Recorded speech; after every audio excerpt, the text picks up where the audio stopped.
Bharatiya Janata party Yuva Morcha के अध्यक्ष प्रांशु दत्त द्विवेदी मुरादाबाद में आयोजित एक कार्यक्रम में पहुंचे।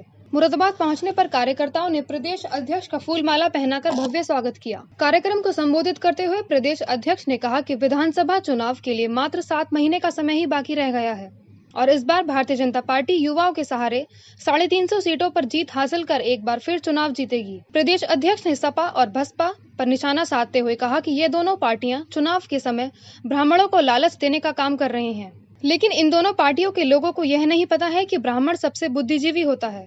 उन्होंने कहा कि योगी आदित्यनाथ को लेकर प्रदेश के लोगों में काफी उत्साह है और इस बार भी भारतीय जनता पार्टी बहुमत से सरकार बनाने जा रही है।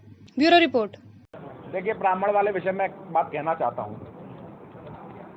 कि सपा और बसपा चुनाव के कारण से ये ब्राह्मणों को लोभ देने का प्रयास कर रहे हैं। ब्राह्मण सबसे बुद्धिजीवी वर्ग होता है, समझदार वर्ग होता है। जहां तक मायावती की बात है, मैं ऐसे परिवार संबंध रखता हूं, स्वर्गीय बृंदर द्विवेदी का भतीजा हूं। स्टेट गेस्ट हाउस कांड में जब मायावती के प्राण पर आफत आई थी, उन्होंने अपनी जान पर खेलकर मायावती की जान बचाई थी।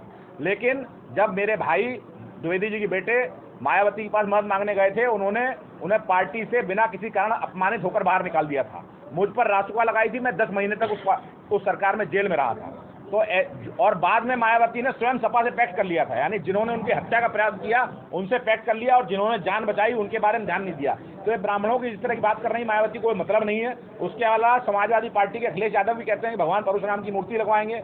तो अखिलेश यादव की सरकार में मध्य उत्तर प्रदेश के जिलों से हम लोग आते हैं, फर्रुखाबाद, एटा, इटावा, मैनपुरी, कन्नौज, इन जनपदों में जाने कितने निर्दोष ब्राह्मणों की हत्याएं इनकी सरकार में हुई है। तो ब्राह्मण वर्ग जानता है कि हमारा हित किसमें है। और वास्तव में भगवान परशुराम के रास्ते पर यदि कोई चल रहा है तो योगी आदित्यनाथ जी चल रहे हैं। जैसे भगवान परशुराम ने अपने समय में जो आतताई अत्याचारी थे उन पर कार्रवाई करी थी, उनका वध किया था, उसी प्रकार योगी जी बिना किसी की जात पात पूछे जो अत्याचारी अपराधी है उस पर कार्रवाई कर रहे हैं और समाज को अच्छा संदेश दे रहे हैं।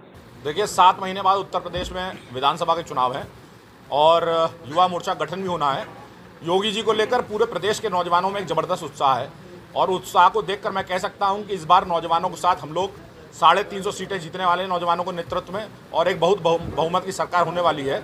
हर जिले में जाकर नौजवानों को पार्टी से जोड़ना, उसी के नाते पश्चिम में मेरा दौरा है, मुरादाबाद भी उसी वजह से आना हुआ है। देख रहे हैं 3-4 डिस्ट्रिक्ट से आपके साथ सबको बढ़िया भीड़ लगी हुई है, मास्क नहीं है, क्या मैसेज दे रही है भाजपा? नहीं, मैं तो मास्क लगा रहा हूं और सब नौजवानों से आग्रह भी कर रहा हूं मास्क लगाने के लिए। भीड़ की बात है, क्या मैसेज दे रही है भाजपा? उत्साह है।